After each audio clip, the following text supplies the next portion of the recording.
Hi everyone, my name is Preeti Wadekar from the Red Pen, and I would like to welcome all of you to this webinar, which is going to be conducted by Manan from Enzo Prep and on winning, GMAT strategies. We are going to give a couple of minutes for attendees to kind of trickle in before we get started.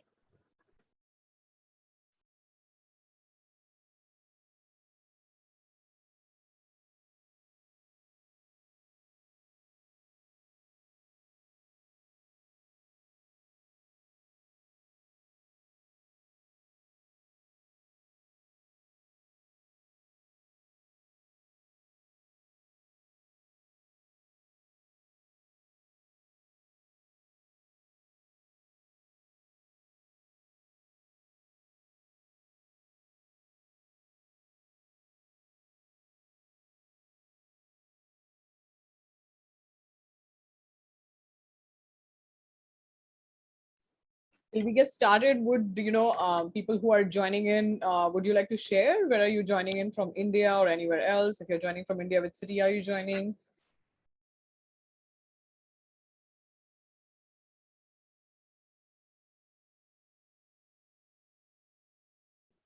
And do post your questions in the Q&A box as and when you have questions, and I will take all the questions with Manan at the end.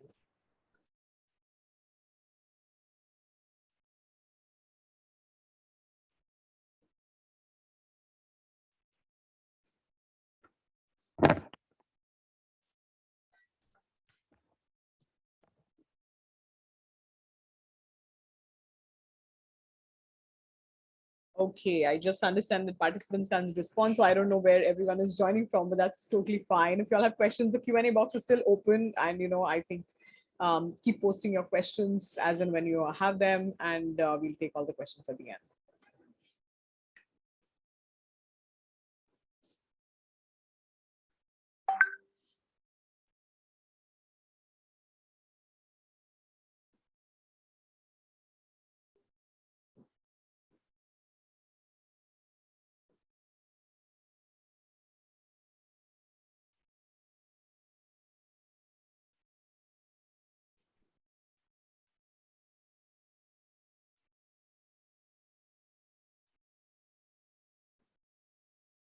All right, so we are going to get started.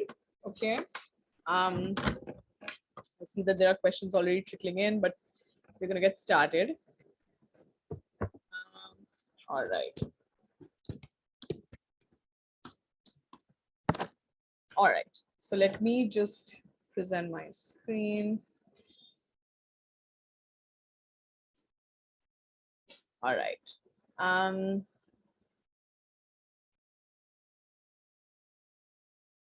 Just a second.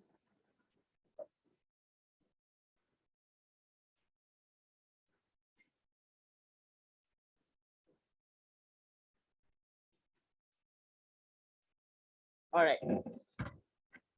All right. So welcome everyone to this amazing webinar about strategies to break the 750 coveted 750 barrier on the GMAT.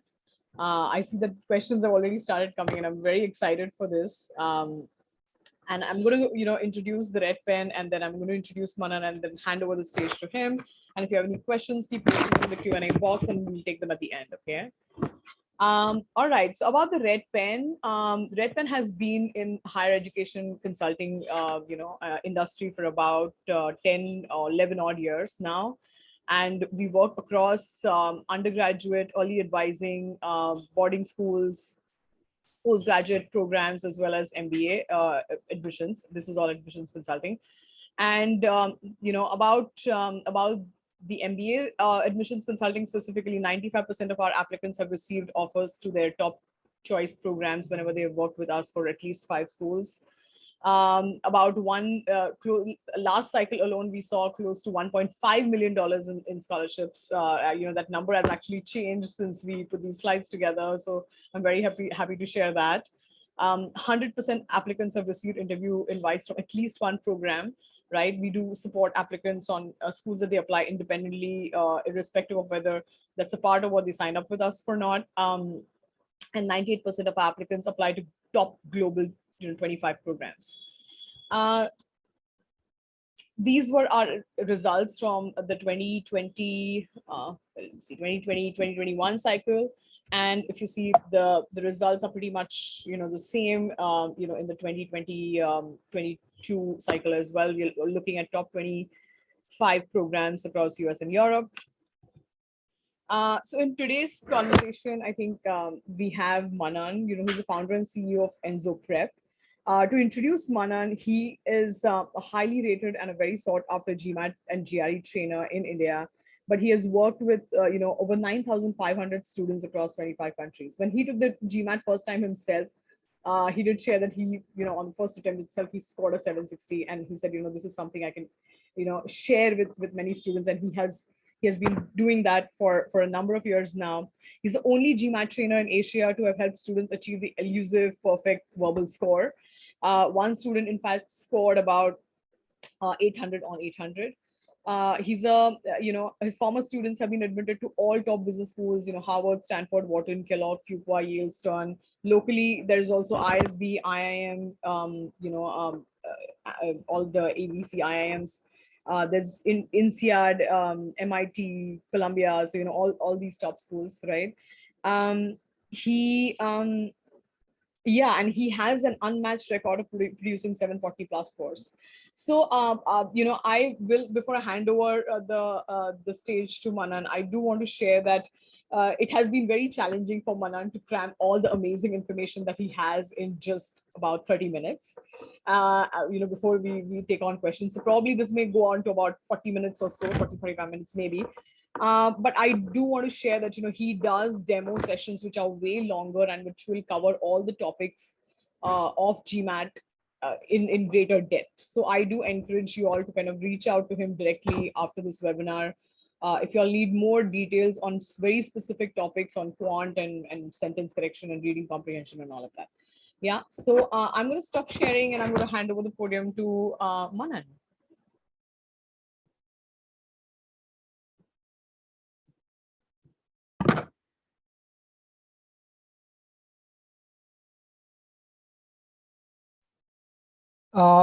Great. I hope everyone can hear me loud and clear. So thank you so much, PT, for the wonderful introduction. So I'm just going to cut to the chase because we don't have too much of time together, but I just want to let you know a couple of things about myself. So one, I am fanatical about two things. One is speed and the other one is learning. And my idol has been Enzo. So Ferrari Enzo, for those of you who've been motorsports enthusiasts, you would know about it. That's where the name Enzo Prep comes from. And what I have tried to do in the last 9+ years is that I've basically tried to devise a framework, a step-by-step approach, if you will, that can allow you to get to a score of a 740 plus in just about 2 to 3 months.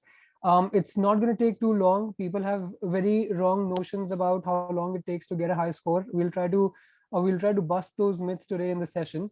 But I'm very excited to share this one acronym that I believe truly encapsulates every single thing that you need to know about to be able to get to a 740 plus, right? A lot of people do talk about tips, tricks, smarts, hacks, techniques, but I think that's very shallow. I think there is something that's much more deeper. There's something much more important when it comes to getting a high score that almost everyone ends up missing out on, right? So I'm going to talk about certain tips, tricks, strategies for sure, but this discussion is going to be much, much richer.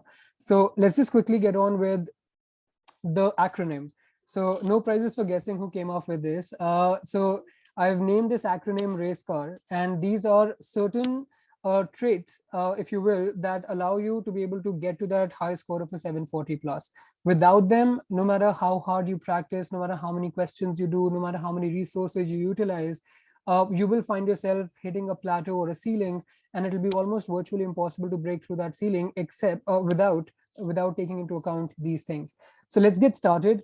The first and foremost thing, and by the way, these are patterns, the common ingredients that I have found in all 740 plus scorers, in my system at least, right? So every single person that I've tutored, all of these things that I've talked that are there on this particular slide, you'll find them to be common in all of those people. And first and foremost is the right mindset, right? It doesn't really matter where you're coming from. It doesn't matter what your background is, what your experience is, how much did you score in 10th and 12th and your graduation. All of those things pale in comparison to one like overarching trait which all of these people have, and that is the right mindset. And when I say right mindset, I actually mean that, it's not enough to say I did my best. That's where a lot of people stop and say, you know what, I've done my best. This is the best I could get. I think I'm going to settle with this. But I truly believe that there is a level that is way beyond that, which is I'm going to do whatever it takes to get to a score of a 740 plus. Every single interaction that I've had with people, even before they joined in, I could understand that this guy is slated to get to a 740 plus. I did not know anything about that person, but I still could figure that that guy is going to be able to get to that score primarily because of the mindset, right? So usually you'll find that they do not have any kind of excuses. Talk to any 740 plus scorer who really has been able to get to that score after a lot of struggle. One thing that you'll realize is that they don't entertain any excuses. It doesn't matter whether you've been out of touch with studies for 5 years or 6 years. In fact, I have army veterans with 20 plus years of work experience. They're on the verge of retirement, and now they're looking to do an MBA, and they are taking coaching, and they are not at all concerned about how long it has been since they last touched books.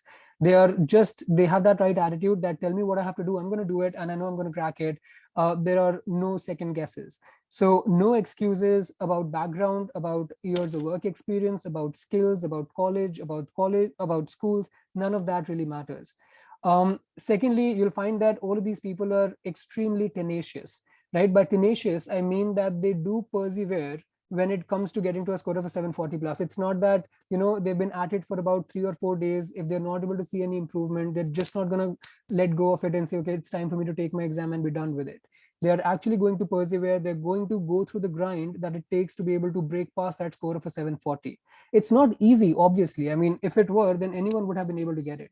There is obviously a certain approach that you have to follow. It's simple, it is step by step, but it's not easy by any stretch of imagination. So tenacity, I think, is something that is extremely important if in case you're embarking on this journey, because you will be tested to the hilt when it comes to tenacity. And lastly, receptive. A lot of people are actually, when they come in, they don't know the rules and they're not willing to play by the rules. So GMAT has some very specific guidelines in terms of the way you're supposed to approach questions. And one of the most hilarious things that I actually have found in my experience is when people start questioning the officially correct answers, right? When you start questioning the officially correct answers, I mean, you're actually fighting a losing battle if you think about it. GMAT is not going to change its ways just because you don't accept the answer. So it's better for you to actually be receptive, to be open to new ways of thinking about questions, to understand that there could be another way to reach the answer, and be open to tweaking your own approach and your own reasoning and your own thinking.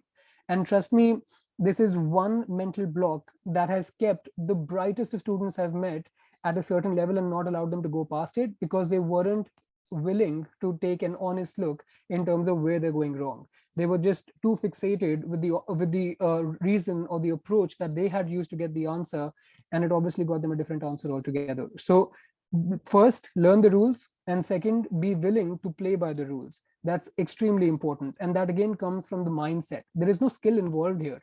Being open and receptive doesn't require any skill, right? Having no excuses doesn't require any skill. Tenacity doesn't require any skill. It's mindset, which I think is the most important part of all the things I'm going to be talking about. This is the foundation on which every other thing is going to work. So one, right mindset. Second thing that I found common in all of these people is analytical ability. I've seen that these people are not just mechanically, mindlessly solving questions after questions after questions after questions. They're not the ones who are looking at, reading up 20 books on concepts, or practicing 50 different practice tests, or they're not looking to solve 3,000 questions on sentence correction and 100 passages. They are very clear about understanding where they're going wrong, what their weaknesses are, why are they making the mistakes, and then after they've understood what the mistake is, they craft a customized plan of action to root out those mistakes, to root out those weaknesses. So analytical ability, again, is something that I believe has to be learned. At least in our Indian education system, analytical ability is not at all encouraged, I would say, right? It's more about rote memorization. And if there's one thing that is going to probably stop your progress after about a 670 or a 680 on the GMAT, it is this. No amount of practice will allow you to break past that even 700, which is not even competitive these days. Getting past the 700 itself is going to become an uphill task, a Herculean task, if you will, if you're not analyzing the mistakes and creating a plan of action tailored to root out those mistakes, right? So analytical ability is crucial. Accuracy and time, a lot of people focus either only on accuracy or only on time, right? Sometimes people are just focusing on accuracy and not even paying attention to how long they're taking to solve a question. I'm not sure if you do this, but I've seen people spend 10 minutes on a single question while taking a practice test in pursuit of trying to get the right answer. And that is preposterous, right? I mean, on the exam, you don't have more than minute and a half to maximum 2 minutes per question. If you're spending 10 minutes on one question, imagine how many questions you will have to rush towards the end, right? So one, it's not about focusing only on accuracy. And then there are some people who start with timing themselves right on first day. They don't even know the concepts, they don't even know the approaches, they start timing themselves on first day. Both of these extremist approaches are not going to help you at all. So you'll find that all these people who actually go on to score a 740 plus, they have a good balance of it. They understand that the first thing that comes into the picture is conceptual foundation. Once conceptual foundation is taken care of, then you move on to the other thing, which is to learn the right way to apply those concepts. Application doesn't come naturally. Once your concepts are clear, once your application is clear, then you move on to the third thing, which is pacing or timing, right? So you have to, you can't be extremist where you're focusing only on accuracy or only on time. You need to have phases in which your preparation needs to be divided. And I'm letting you know what those phases are. First is conceptual mastery. Second is application of the concepts that you've learned, which has to be done in untimed manner. And the third thing is that you start gradually shaving off time while you're practicing questions. You're going to find yourself getting that 95% to 100% mark in roughly around 2.5 to 4.5 weeks, depending on the level at which you're starting. That's the maximum time I've seen anybody take, 4.5 weeks. Error log is critical. You have to keep tabs on the reason for the mistakes. A lot of times people do write in the error log, but they don't really review the error log frequently enough to reinforce the learnings. And then there are some people, especially from the IT industry, who go overboard with error logs. I'm not sure if you've seen this online. There's so many people who go overboard with error logs. They've got bar graphs and pie charts and all those things flying around. But the thing that they actually have to focus on, they haven't really focused on it. And I'm telling you, when it comes to error log, is only one thing that you need to focus on. And that one thing is, why did you make the mistake? What is that specific, tangible, concrete learning from the mistake that you made? If you're not writing that down in clear and easy to understand terms, then all bets are off, right? Because then if you don't even know why you're making the mistake, if the learning is not concrete or tangible, how would you be able to ever avoid it, right? So error log is crucial. You don't have to go overboard with all of those shenanigans. All you need to ensure is that you have very specific reasons written down in an Excel sheet, preferably. Um, Another thing that you have to be very clear with is review, as I said, at least once a week. Don't worry about practicing new questions. Take out one day every week where you go back to the question that you solved incorrectly and just review those. You'll make way more progress by avoiding the mistakes that you're prone to make than by practicing new questions. You'll find that to be true once you start applying that. And the third thing here is practice, pace, analyze, fix, and repeat. So a lot of times I've seen this, that people, generally are scared of taking mock tests, right? They have that, I mean, they become a nervous wreck the moment I say, okay, you have to appear for a test tomorrow or day after. They actually become a nervous wreck. They're not able to sleep well. Even when they take the test, they're not able to focus. They're sweating. Their eyes are not able, like they start watering after like half hour or 45 minutes into the test. And all of those things obviously keep you from truly understanding what the exam is testing you on. So along with conceptual mastery, you also need to focus on other aspects like patience, like stamina, focus, concentration. If you're not focusing on these things alongside preparing for the subject matter, obviously you'll hit a ceiling and not be able to go past it again, right? I'm sure everyone can understand the fact that if you're not able to last through the entire section, if you're not able to last through the entire section in terms of focus or concentration, then no matter whether you get 100% accuracy in your practice phase, you won't be able to replicate that on the exam. So alongside conceptual mastery, please do focus on pacing. Please do focus on stamina and working on concentration. There are specific exercises that you can do that can allow you to improve your concentration. And the most important, in fact, I would suggest in the last 9+ years that I've come across, the number one advice that can allow you to become a ninja when it comes to GMAT is 4 hours of non-stop RC practice. Now, those of you guys who are taking a note of this, 4 hours of non-stop RC practice for even 6 days is going to make your concentration levels like soar to new heights. You would not have expected yourself to improve so quickly if you pay attention to it. As I said, it is not easy. If it were easy, everyone would have done it. But not everyone sits through 4 hours of continuous RC practice. One section, RC, demands the most, I think, the highest levels of concentration. And if you can sustain for 4 hours on just RC, GMAT, I can tell you in terms of stamina and concentration, is going to be a breeze for you. Very, very important, guys. A lot of people don't really pay attention to this when they are preparing. Now, this is the Achilles heel in everyone's preparation. Consistency in preparation. Like, I understand, right? I mean, the world is full of distractions these days. It is almost next to impossible to commit to something for a sustained period of time. Something or the other creeps in. Either it's your work or it's family, or there are some other distractions, social life and all that. They tend to creep in and they basically they derail your preparation. You fall off the tracks, and it's very hard to get back on the track once you've fallen off of it, right?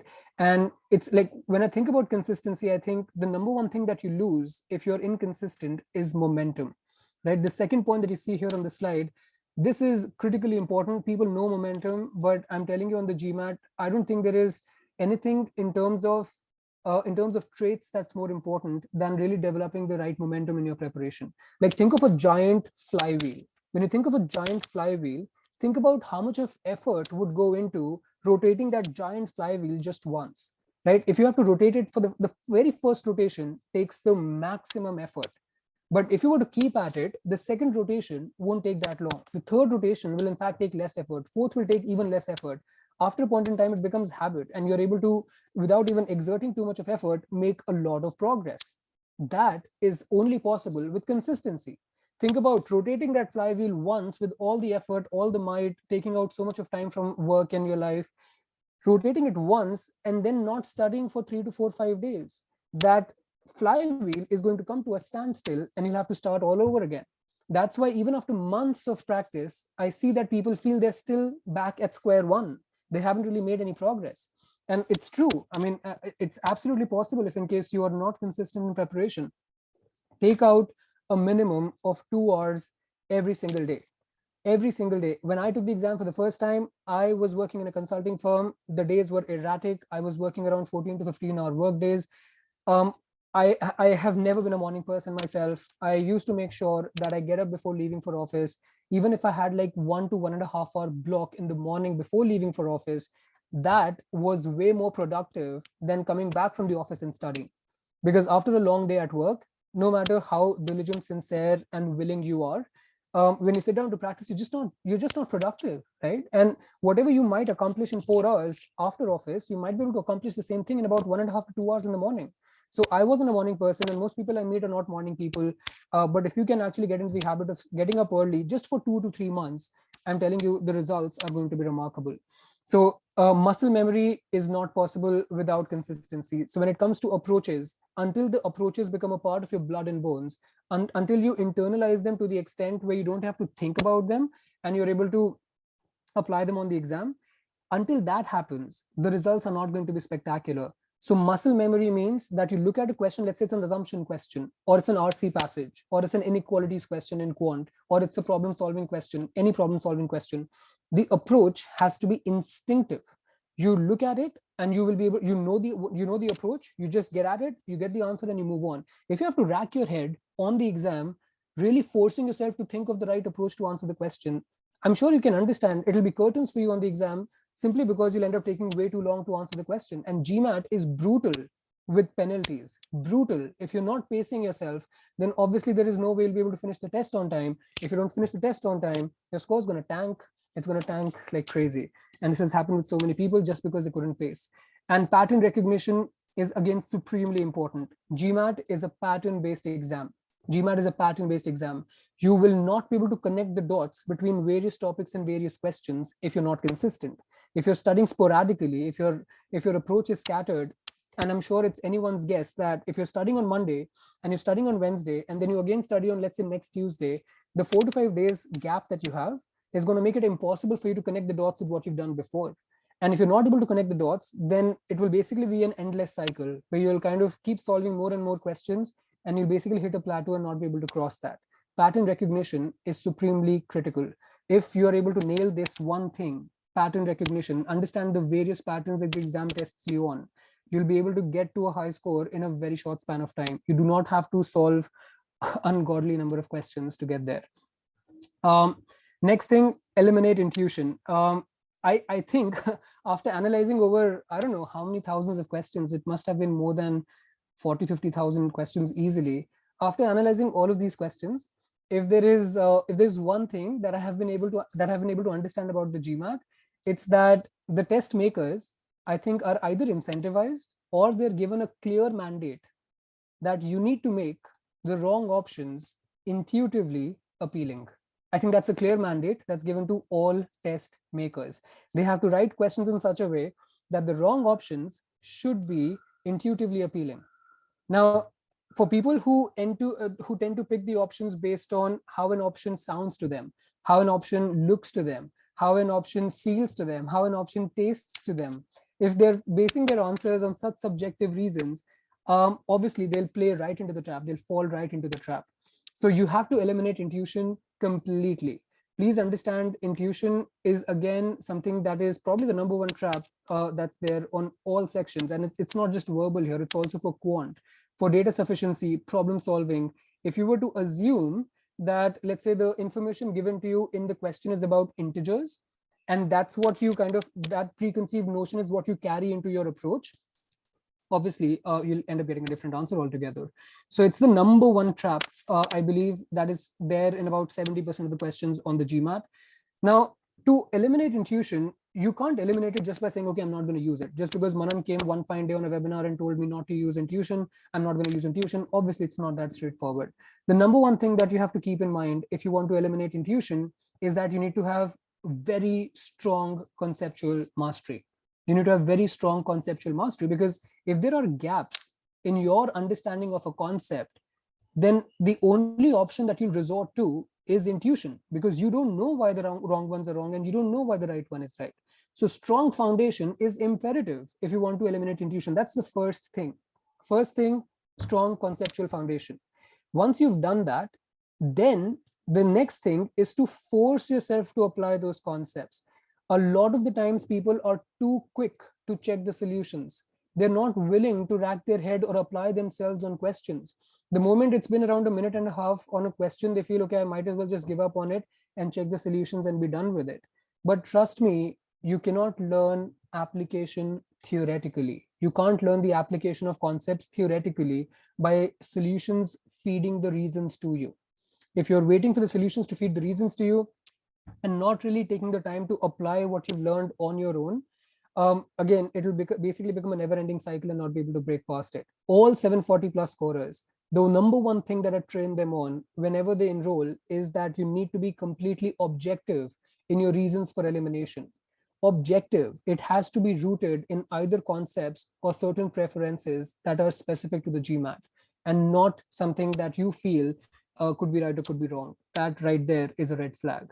So number one trap, strong conceptual foundation and force yourself to apply. You have to solve a critical mass of questions before you become adept at the application of concepts. It's not going to happen naturally. It will take some time. Usually takes about 2.5 weeks for people to reach that inflection point where suddenly everything starts to make sense to them. But you have to persevere at least until that time. It doesn't come naturally to even a single person. And I have tutored some of the most brilliant minds I have personally come across. And I can tell you, even those people struggle when it comes to application. And that's just the initial phase. After that, it becomes easier.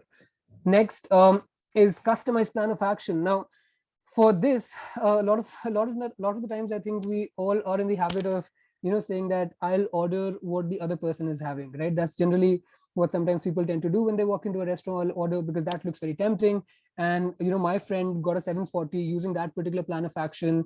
That looks pretty good on paper. I think I should be using that. Copying strategies doesn't work on the exam because you're not the same person as your friend. right? You have different strengths and you have different weaknesses. And if in case your plan of action is not tailored to those strengths and weaknesses, then simply following someone else's plan of action, or a, there's a template given on various sources. There's templates given, there are plans of actions floating around on the internet. Those things don't really work until they take into account precisely what your strengths and weaknesses are. So number one thing, please don't follow. You have to create a customized plan of action for yourself.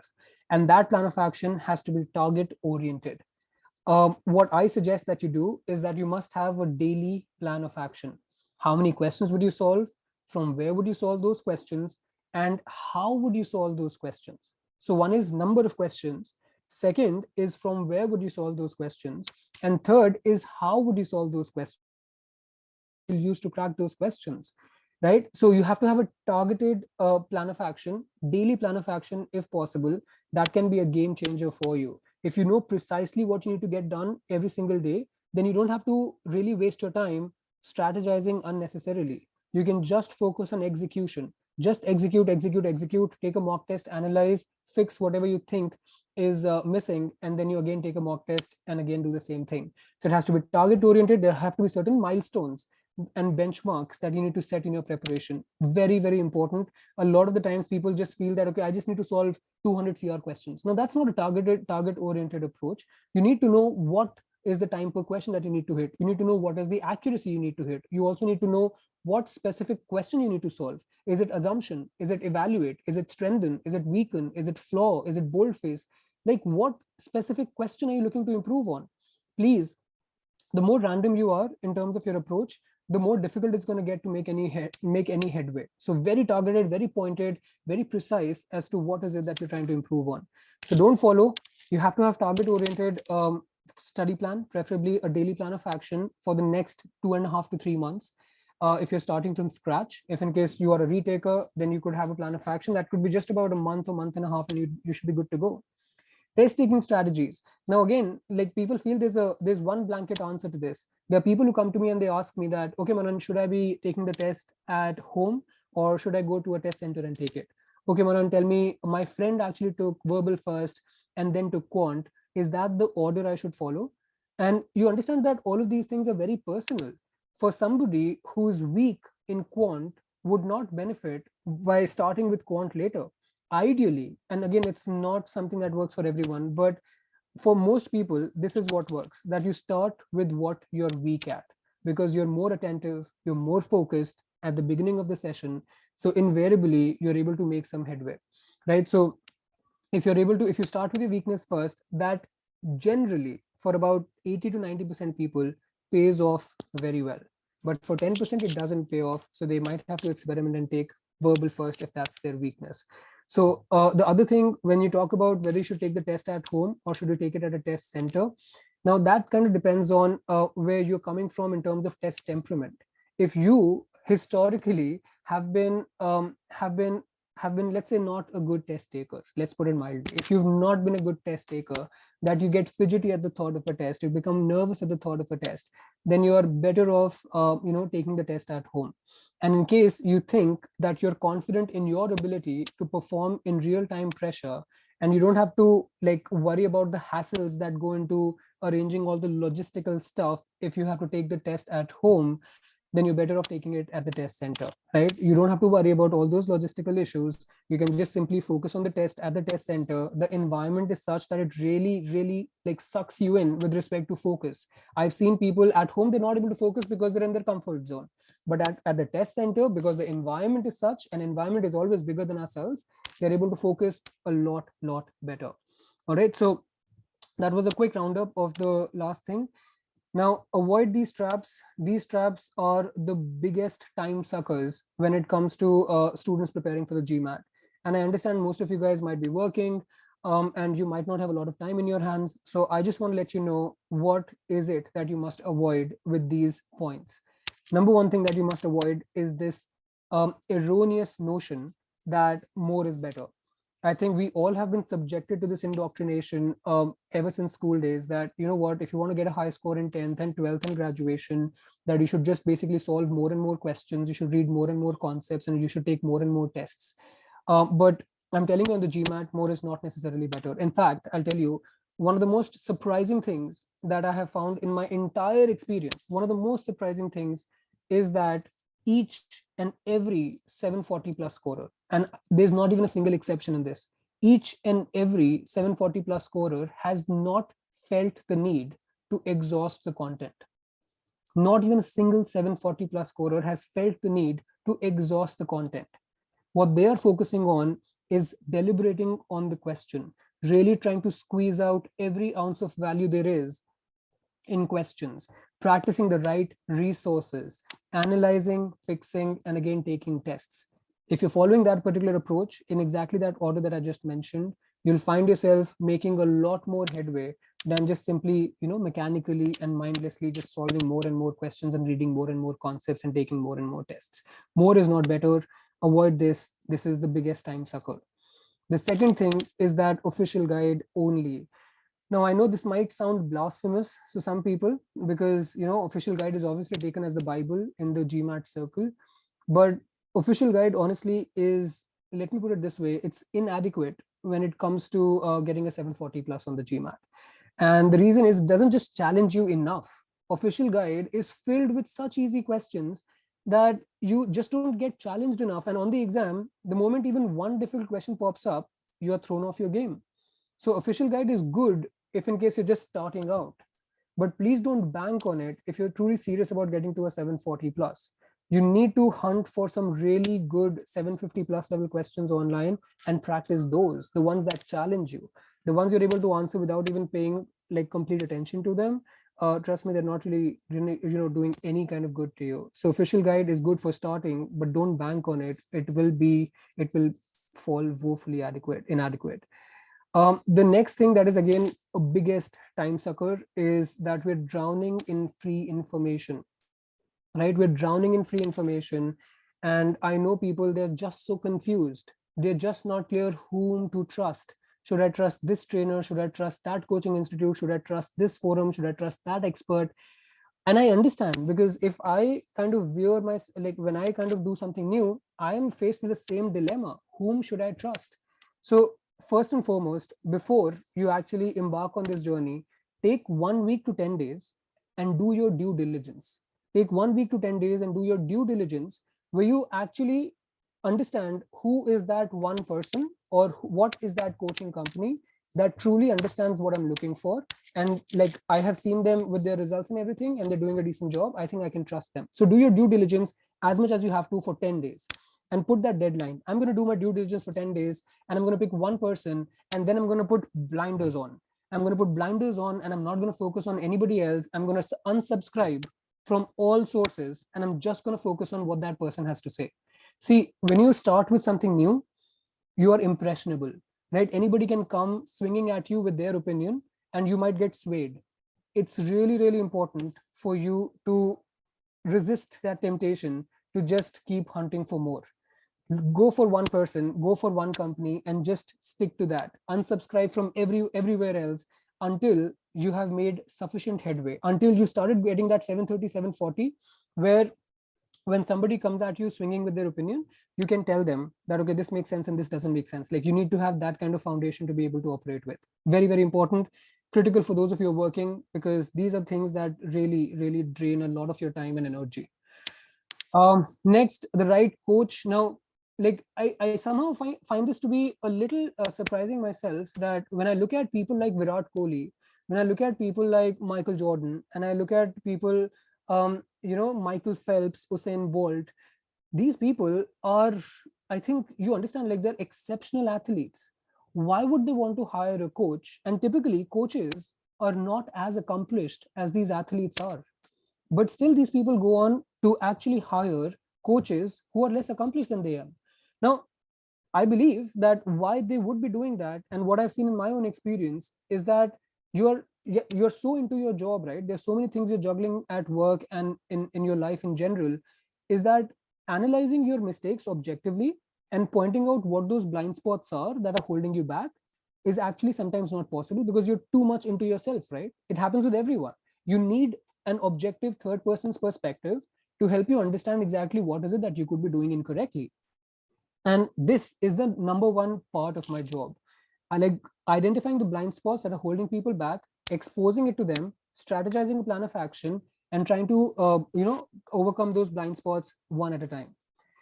Accountability is another thing. Like, you have to hold yourself accountable, or have somebody hold you accountable. You got to be able to do the work that's required, and you need to hold yourself accountable, because on GMAT particularly, you don't have that. When you're preparing on your own, accountability is so important. And hand holding also initially, because when you're starting out with something that is this intensive, it's important for you to have somebody to hand hold you at least through the initial phase, and then you can kind of take the training wheels off and be on your own. So these are really important. So these were some of the points that I think are absolutely critical for you to be able to understand how to get a high score on the exam. As you understand, I haven't really talked about those cliched things that are there on the internet. I've talked about something that is, in fact, as I said, deeper, richer, and way more important. If you truly, take out even 10% of what I've discussed with you here and apply it, let the results do the talking. Don't have preconceived notions in terms of what is going to work, what's not going to work. I'm coming at you with evidence and experience. I'm not sharing my opinion over here. I'm telling you what works and what doesn't work, and you just need to take it and run with it and let the results do the talking. Don't block yourself from using something just because it goes against your own ideas about what it takes to get a high score. As I said, being receptive is quite important. Now, when it comes to timeline for an MBA, I just want to quickly let you know, as far as taking GMAT and GRE is concerned, a lot of people have this fallacious idea that it takes like 6, 8, 9, 10, 12 months to get to a high score on the GMAT or GRE. As I said, nothing could be farther from the truth. It's important for you to have targeted approach towards the exam, have certain deadlines and certain benchmarks that you need to be able to cross to be able to make headway. And that will just take you 2 to 3 months. Now, again, this is for people who are starting at an average level, right? You need to obviously do a quick sort of a self-assessment or take a diagnostic test to know, are you starting at an average level? Are you above average or below average? And accordingly, the timeline might shift. This is primarily for people who are starting at an average level. So 2 to 3 months for GMAT, GRE preparation. Researching B schools takes about a month or two. Working on applications takes 3 to 4 months. Preparation for interviews takes 1 to 2 months. So you can see that it's a game plan that takes you roughly about almost a year. So you should start early so that you have an advantage over your peers. And the last thing I'm going to close with is something that has allowed some of my students to get to a 770 and a 780 in just 40 days. This is the exact plan of action. I would really want you guys to take a screenshot of it if you want. I'll explain this to you in 1 second. But this plan of action is basically what they used for 35 to 40 days. And in about 40 days, were able to get their score. Now, this is possible to do alongside work. You can see here I've written on the right side column time in minutes, how much time you have to spend on Monday, Tuesday, Wednesday, Thursday, Friday. I've deliberately not kept it more than 90 minutes. 90 minutes is doable. Even if in case you're working a very hectic job, this is doable. If GMAT is important, you will make time. I cannot stress this enough. Even people who are not working don't find the time for GMAT. People who are working anyway don't find the time for GMAT. Nobody finds time for GMAT. You need to make time for it. You need to make time for it, schedule it in your calendar, and make those 2 to 3 hours holy, sacrosanct. Nobody should be allowed to interfere in those 2 to 3 hours of slot that you've kept for GMAT preparation. Nobody finds the time. You have to make time. And I'm sure that 90 minutes in a day is not a big ask. So what you do is you basically start with LSAT RCs. I told you they're incredibly important. So on Monday, this is what you do. Tuesday, this is what you do. Thursday, Friday, Saturday. Saturday and Sunday, when presumably you have an off, you actually go hard at it. This is where you do the marathon that we were talking about, like 4 hours of continuous practice, about 3 to 4 hours of continuous practice. These are the passages you take up. Then the next week, you start with a little bit of quant. So you do word problems. WP here stands for word problems or arithmetic. For those of you who are familiar with arithmetic, it's the same thing.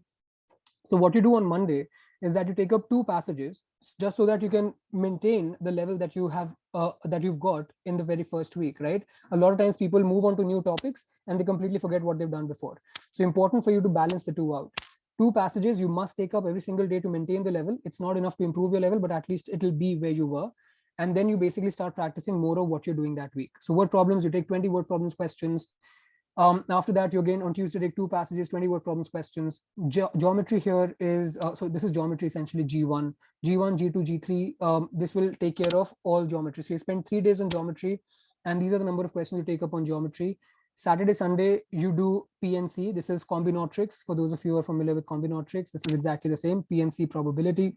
So you've got on weekends, obviously, I want you to spend slightly longer time. On the right hand side, I've given you the exact breakup of how much time you should be spending doing 10 passages, 70 minutes. 20 PNC questions should take you 80 minutes. Initially, it's fine because you're just getting started on that. 20 word problems questions, 60 minutes, 20 geometry questions, 60 minutes. So the time that's given to you on the rightmost column, it is in conjunction or in accordance with the topics that you'll be covering on that day.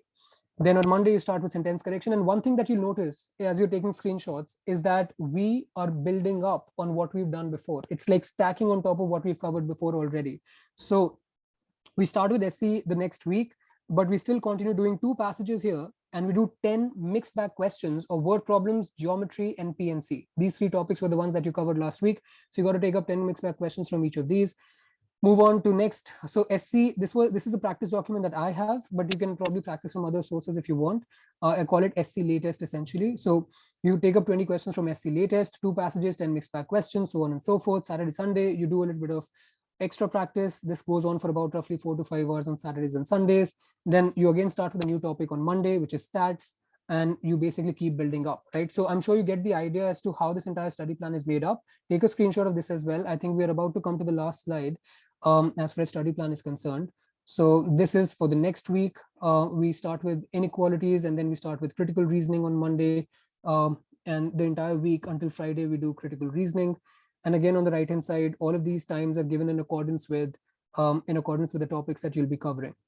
And this is the last slide. 35 days is what it takes for them to finish off all there is as far as GMAT is concerned. Monday, they talk to me, and we create a customized plan of action.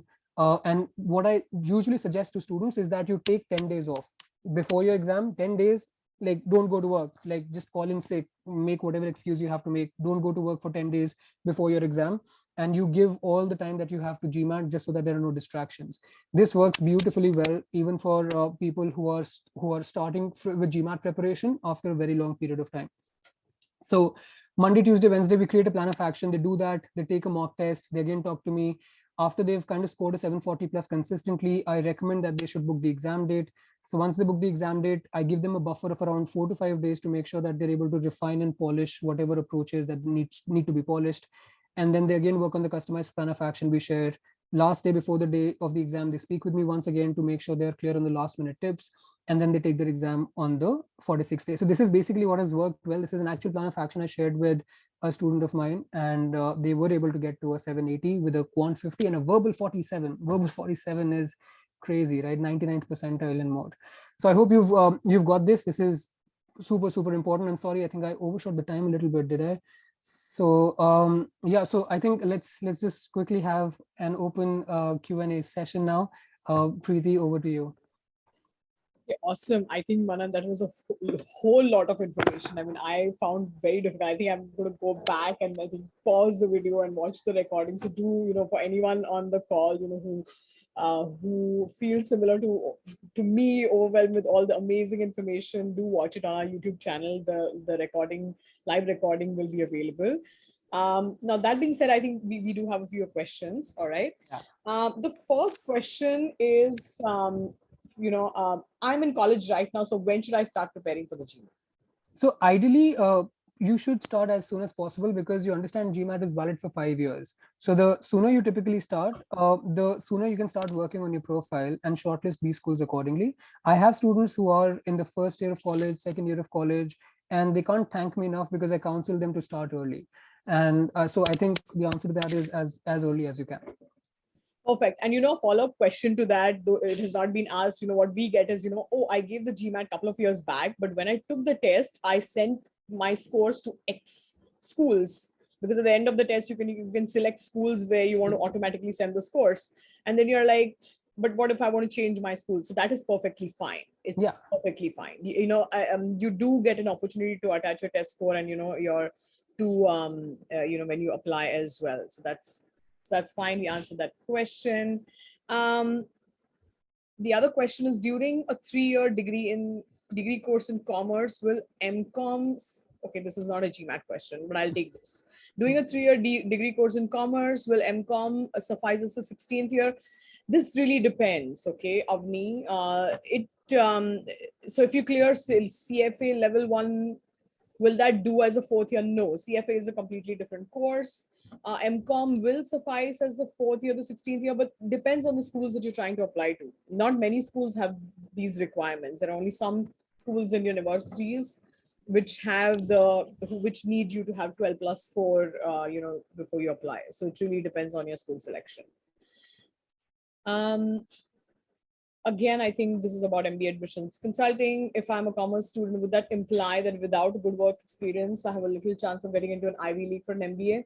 No, you can, as a commerce student, you can still go. There's nothing as a commerce student. The whole application is very holistic. And, I would recommend that you go to our website, www.theredpen.in, and just, there is a button for booking an appointment. Just do that, and, we'll be happy to speak with you. Okay, Aniket is asking, should we opt for offline preparation course or online prep course for GMAT? So I think, Aniket, that will be a very personal question again. I would really recommend that you, take a few classes offline and online. To be honest, I have been taking offline classes for about good 8 years. And I feel that obviously the kind of hand-holding, the kind of monitoring that you do of a student's progress is actually not possible to that extent in online classes. I concede that. But having said that, don't let convenience be a reason why you're opting one and not the other, right? Just because there is, some coaching institute in your vicinity and you are more like you're more comfortable taking classes offline, that's not a strong enough reason to go for an offline classes. But if you truly feel that that person, whosoever is in the vicinity, actually can provide you the right kind of coaching and guidance, then by all means go ahead and go for it. Like, so important is, it's really important that you basically fix the right person to train with as far as GMAT is concerned, and offline and online can come later. We at InzoPrep provide both offline and online classes. So in case you want to check it out, it's there on the website, and you can see where all we have centers. Perfect. Just a second. All right. Okay, this is again a non-GMAT question. How much does your academic does your academic grade matter as opposed to your work experience and volunteering contribution, say for an Oxford MBA? Well, it really depends. It depends on the applicant pool and what is the strength of the academic grades of that particular applicant pool. If we look at, we exclusively work with a lot of international applicants, Indian international applicants around the world. And business schools are, when they're putting a certain class together in terms of diversity, they are looking at a certain number of Indian international applicants. When the international applicant pool, everyone is not going to be Indian, even if they are, the smartest people in the room.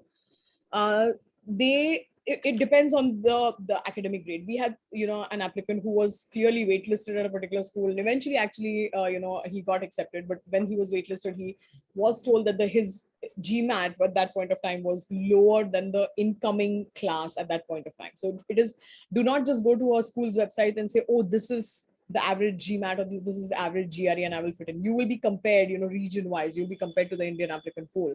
And the average GMAT for an Indian applicant is very, very high. Looking at your academic grades, when schools look at the whole academic bucket to assess whether you can handle the academic workload at a top MBA program, they're going to consider your undergrad institution, undergrad subject selection, undergrad GPA, GMAT or GRE, and the breakup of the GMAT or GRE, those 5 things, okay? You can do courses like HBS-core and MBA Math to kind of negate some of that, but it has to be seen holistically. Yeah, so I think that, so that's, I think, my answer to the question. The other question I had, Manan, for you is we get asked this question very often. And I think you get probably asked this question more number of times than me. Should I take the GMAT or the GRE? What do you think? So ideally, see, the lines have obviously blurred between GMAT and GRE considerably in the last few years. So what we have students do is that we have them take a quick diagnostic session to understand what their strengths and weaknesses are. So if you are actually very weak, like extremely weak in quant, then GRE might actually be a better option for you if you talk purely in terms of strengths and weaknesses. Verbal for both GMAT and GRE, they are at an equal footing. So honestly, that's not going to be the differentiating factor. It's more to do with quant. So if you're extremely weak with quant, GRE makes sense. But you also must also look at what kind of schools are this, what kind of scores are the schools accepting. So one, you take a diagnostic test, exactly look at which is the one that plays to your strengths, and you double down on that. And second, you do a little bit of research, reach out to Preeti, have a word with her, understand if in case the schools that you're applying to do, consider GMAT and GRE equally. And if they do, then you might as well go with the first option, depending on your strengths and weaknesses. Perfect. Someone is asking about coaching fees. For Manan, I think his email address is right there on the screen. So do take down his email address and then just email him about his fees. And for us, you will have to go to our website and just book an appointment, and we will be happy to share that with you. All right. The other question is, if you could tell the resources from where to study and practice. So what are the resources that you recommend? So why don't you do this? I'm not sure who asked this question, but whoever did, I think if you require a few resources, I'll be happy to share a few that I think are good. So I've curated some really good questions that I've found from various sources. I can share that with you if you could just drop in a query either on the email or you can just drop in your query on the website, and we'll get back to you on that. Perfect. Okay, here's a question. Okay, my question is for Manan. This is anonymous. With the study plan that you shared earlier, does that start after conceptual mastery? Yeah, it starts after conceptual mastery. Okay. All right. Second. Okay, any opinions on live instructor-led courses and on-demand courses? So I think it kind of depends on whether you're self-driven enough to really make progress, because usually if you look at the stats, the completion rate for on-demand courses is roughly around 6 to 8%. And for instructor-led courses, it's about 80 to 85%. So the difference of the 80 percentage points that you have over there is primarily because people require handholding and accountability, as I said earlier. If you have a very demanding job, it makes sense to have somebody to partner with to go through the initial phase of your preparation, and then you can maybe be on your own. But if you're self-driven enough, you have enough time, and you trust the resource that you're opting for, then might as well go for it. No problem. Okay. Okay, good evening. Manan mentioned that we should go for hard questions beyond OG. Which source will you suggest for hard questions? GMAT Club has some really good questions that are 750 plus level, so you can check that out. There are also a few other resources like Be the GMAT, you've got Manhattan Prep. All of them also have some really top-notch, good quality 700 plus level questions. So you should definitely check them out. As I told the other person who was asking regarding the content, in case you want me to share some of the practice questions that I have, I'll be happy to share them with you. If you could just drop in a note, we'll email you the content that we think is relevant for you. Okay. All right. Now, is consultancy absolutely needed to get into good B schools? No. Consultancy is not absolutely needed, but you need to have the right information. Okay. Now, consultancy, I'm assuming for GMAT prep and for MBA admissions consulting. So I think we'll answer that, separately. For GMAT and GRE prep, like Manan said, that you don't need to have a coach, but like he said, some of these superstars have coaches. Yeah. And there are people who are taking that help. So it's up to you. If you are someone, who's not comfortable with that, do what you're comfortable with. Because at the end of the day, in business school, there, it's going to be you on your own. That being said, the same thing for MBA admissions consulting. Many people get into business schools even without that, but you need to be on top of things. You need to have the right information. You need to know what admissions officers are looking for. If you're applying to, let's say, a school like Kellogg, do you know that, should I give a personal example or a professional example for the leadership essay? Do we know that?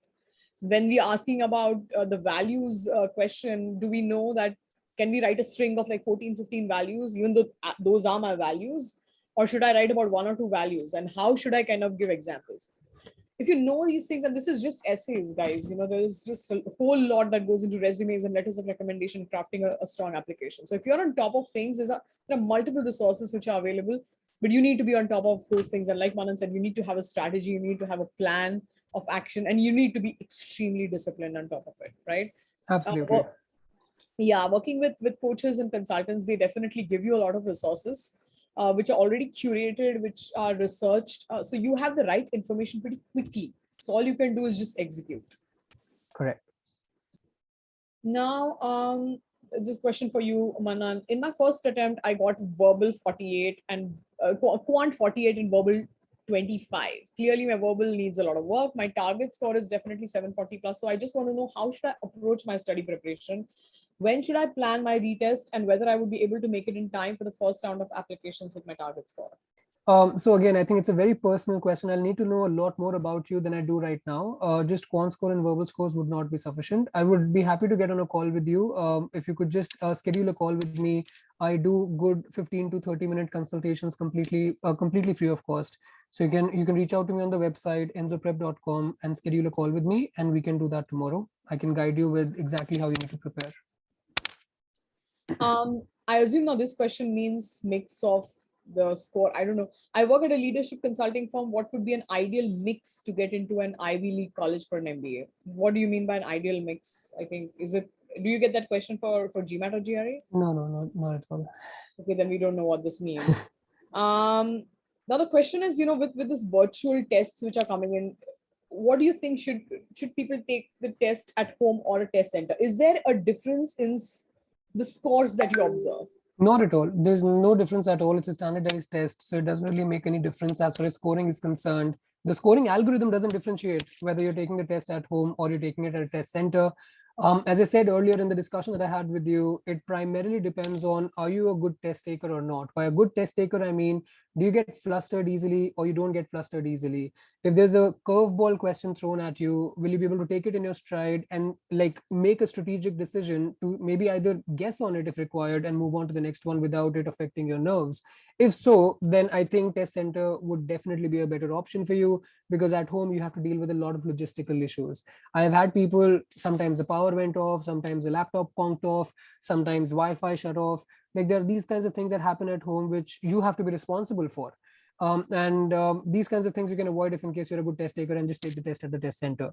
On the other hand, if in case you're not, then might as well take it at home where you're in your comfort zone and where you can actually focus and concentrate. So the big point here is, where do you think you'll be able to focus better? Some people focus better in a library or in an environment where that's the kind of vibe that's going on in there. And then there are some people who kind of are able to focus better at their study table where I'm sitting. So whatever works for you, that's what you can go for. But there is absolutely no difference. There's no a difference in the scoring, whether it's at test center or at home. Okay, perfect. Now there are three last questions and I'm going to take them very, very quickly. In your opinion, is it mandate to have at least 3 years of work experience before getting into a good business schools? A business school? Yes, we recommend at least 3 years of work experience. One second. We recommend at least 3 years of experience, work experience at the time of application. Okay, do not say that by the time I go to business school I will have that. So yes, 3 years, yes. How to look for scholarships, when to start applying for scholarships, do reach out to us. I'm just going to type out this answer. Do reach out to us for for details of this, and we can help you on that. The other questions, just a second, let me just share this. For the other question, okay, this question is the last question which I'm going to take. For someone who is into a tech role, how do we overcome international exposure barrier in case we want to target top business schools like HBS, LBS, GSB, etc.? So last week I attended an AGAC conference. AGAC is Association of International Graduate Admissions Consultants. It's a very niche group of admissions consultants globally, working on mostly on MBA and a small portion working on master's programs. And every year there is a conference where we get the opportunity to speak with and network with admissions officers from top business schools. Okay, so there were admissions officers across all schools, and I actually moderated a panel which was called Careers of the Future. Okay, on the panel, actually, we spoke, when we're speaking about careers of the future, invariably tech is undisputable. It is disrupting every single industry, right? so there, and there are a lot of Indians who are applying with a tech background. So people, business school admissions officers are looking very closely at people who are bringing that tech experience, because your recruitability post MBA is very, very high. Now that being said, it's also important to differentiate you in your applications, because they cannot have 40% of the class sitting there with tech roles. To overcome so international exposure is not the only differentiating factor. But if you do not have international exposure, there could be other ways in which you can sort of showcase how you're different. It's a long process. You have to storyboard, you have to do a lot of self-reflection, and we do help with all of that end to end. I would strongly recommend that you book an appointment with one of our experts, and we'll be happy to speak with you and provide you details. I'm going to just type out over here that you can the link to where you can book an appointment. Okay, there's this. Okay, which mocks will you suggest as being closest to the quality of the GMAT, Manan? So I think you can go for GMAT prep tests. They are the most reliable and the most accurate tests out there. They have the exact same scoring algorithm that the actual GMAT has.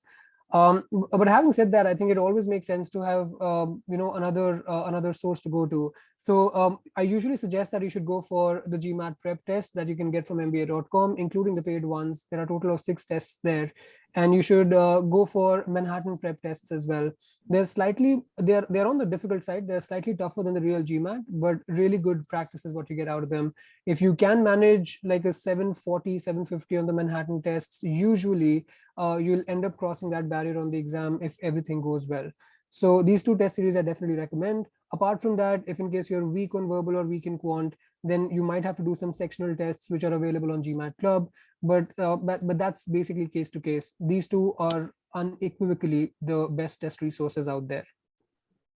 Perfect. Well, thank you so much, Manan. I think we covered all the questions, and there were some questions I had I wanted to ask you, but there's no time, and I will catch up with you separately on that. But Sure. Thank you so much for your time, and guys, do reach out to Manan. His email address is on the screen, for your GMAT or GRE preparation, and any follow-up questions that you may have. Well, thank you so much. Thank you, everyone. Bye.